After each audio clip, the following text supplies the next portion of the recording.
أعوذ بالله من الشيطان الرجيم.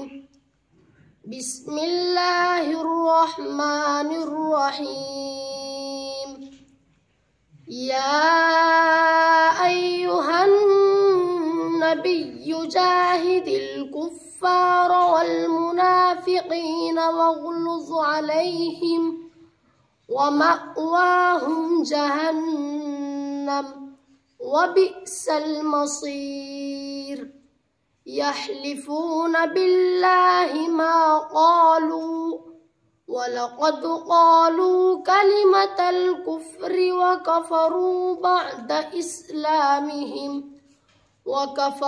بعد إسلامهم وهموا بما لم ينالوا وما نقموا إلا أن أغناهم الله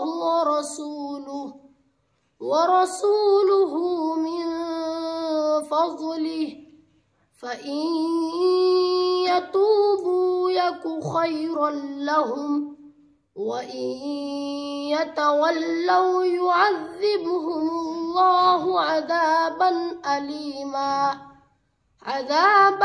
أليما في الدنيا والآخرة وما لهم في الأرض من ولي ولا نصير.